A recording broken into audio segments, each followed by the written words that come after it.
ಮಹಾಭಾರತವು ಒಂದು ಹಿಂದೂ ಧರ್ಮದ ಪ್ರಮುಖ ಗ್ರಂಥವಾಗಿದೆ. ಇದನ್ನು 5ನೇ ಗ್ರಂಥ ಎಂದು ಕೂಡ ಪರಿಗಣಿಸಲಾಗಿದೆ. ಈ ಪುಸ್ತಕದಲ್ಲಿ ಯುದ್ಧ, ನ್ಯಾಯ, ಧರ್ಮ ಮತ್ತು ರಾಜಕೀಯದಂಥ ಪ್ರಮುಖ ವಿಚಾರಗಳ ಕುರಿತು ಜ್ಞಾನವನ್ನು ನೀಡುವ ಅಂಶವನ್ನು ಉಲ್ಲೇಖಿಸಲಾಗಿದೆ. ಮಹಾಭಾರತದಲ್ಲಿ ನಮ್ಮ ಬದುಕನ್ನು ಬದಲಾಯಿಸುವ ಕಥೆಗಳು ಮಾತ್ರವಲ್ಲ, ಅದ್ಭುತ ಪ್ರೇಮ ಕಥೆಗಳನ್ನು ಕೂಡ ನಾವು ಈ ಒಂದು ಪುಸ್ತಕದಲ್ಲಿ ನಾವು ನೋಡಬಹುದು. ಮಹಾಭಾರತದಲ್ಲಿ ಈ 5 ಪ್ರೇಮ ಕಥೆಗಳಿಗೆ ಇತಿಹಾಸವೇ ಬದಲಾಯಿಸಬಲ್ಲಂಥ ಶಕ್ತಿ ಇದೆ. ಆ 5 ಪ್ರೇಮ ಕಥೆಗಳ ಕುರಿತು ಈ ವಿಡಿಯೋದಲ್ಲಿ ನಾವು ಮಾಹಿತಿಯನ್ನು ತಿಳಿದುಕೊಳ್ಳೋಣ. ವಿಡಿಯೋ ತುಂಬ ಇಂಟ್ರೆಸ್ಟಿಂಗ್ ಆಗಿರ್ತದೆ. ವಿಡಿಯೋನ ಕೊನೆ ತನಕ ನೋಡಿ ಅಂತ ಹೇಳ್ತಾ ವಿಡಿಯೋನ ಶುರು ಮಾಡೋಣ.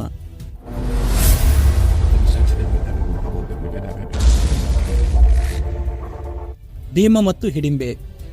ಭೀಮನು ಹಿಡಿಂಬೆ ಎಂಬ ರಾಕ್ಷಸಿಯನ್ನು ಮದುವೆಯಾಗಿದ್ದನು. ಇದನ್ನು ಮಹಾಭಾರತದಲ್ಲಿ ನಡೆದಂಥ ಅತ್ಯಂತ ವಿಶೇಷವಾದ ಮದುವೆ ಎಂದು ಹೇಳಬಹುದು. ಕಾಡಿನಲ್ಲಿ ಅಲೆದಾಡುತ್ತಿದ್ದಂಥ ರಾಕ್ಷಸಿ ಹಿಡಿಂಬೆಗೆ ಭೀಮನನ್ನು ನೋಡುತ್ತಿದ್ದಂತೆ ಆಕೆಯ ಹೃದಯದಲ್ಲಿ ಪ್ರೀತಿಯ ಮೊಳಕೆಯೊಡೆಯುತ್ತದೆ. ಹೇಗಾದರೂ ಮಾಡಿ ಭೀಮನನ್ನು ತನ್ನವಳನ್ನಾಗಿ ಮಾಡಿಕೊಳ್ಳಬೇಕೆಂದು ಕುಂತಿಯ ಬಳಿ ಹೋಗಿ ಭೀಮನೊಂದಿಗೆ ತನಗೆ ಮದುವೆ ಮಾಡಿಸುವಂತೆ ಕೇಳಿಕೊಳ್ಳುತ್ತಾಳೆ.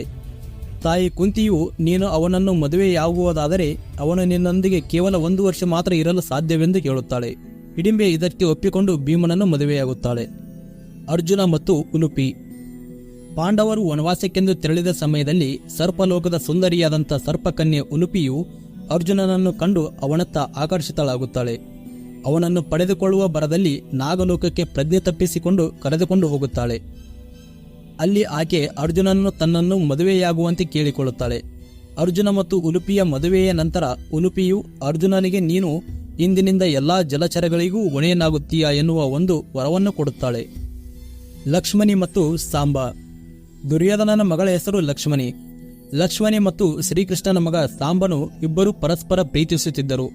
ಆದರೆ ದುರ್ಯೋಧನನು ಈ ಸಂಬಂಧವನ್ನು ವಿರೋಧಿಸಿದನು.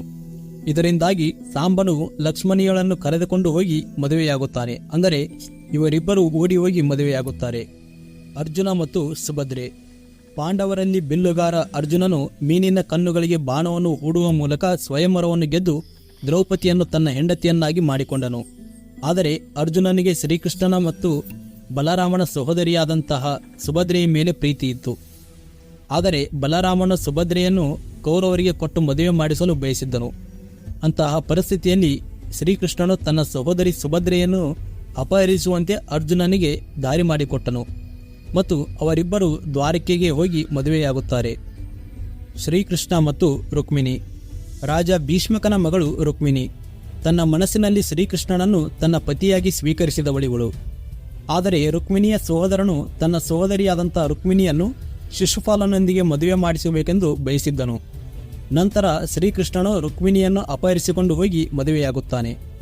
ಇವು ಸ್ನೇಹಿತರೆ ಮಹಾಭಾರತದಲ್ಲಿ ನಡೆದಂಥ ಅತ್ಯಂತ ವಿಶಿಷ್ಟವಾದಂಥ 5 ಪ್ರೇಮ ವಿವಾಹಗಳು. ವಿಡಿಯೋ ಇಷ್ಟ ಆಗಿದ್ದರೆ ಲೈಕ್ ಮಾಡಿ ಮತ್ತು ಚಾನಲ್ಗೆ ಹೊಸಬರಾಗಿದ್ದರೆ ಸಬ್ಸ್ಕ್ರೈಬ್ ಮಾಡ್ಕೊಳ್ಳಿ ಅಂತ ಹೇಳ್ತಾ ಸಿಗೋಣ ಮುಂದಿನ ವಿಡಿಯೋದಲ್ಲಿ ಮತ್ತೊಂದಿಷ್ಟು ಇನ್ಫಾರ್ಮೇಷನ್ ಒಂದಿಗೆ. ಅಲ್ಲಿವರೆಗೂ ನಮಸ್ಕಾರ.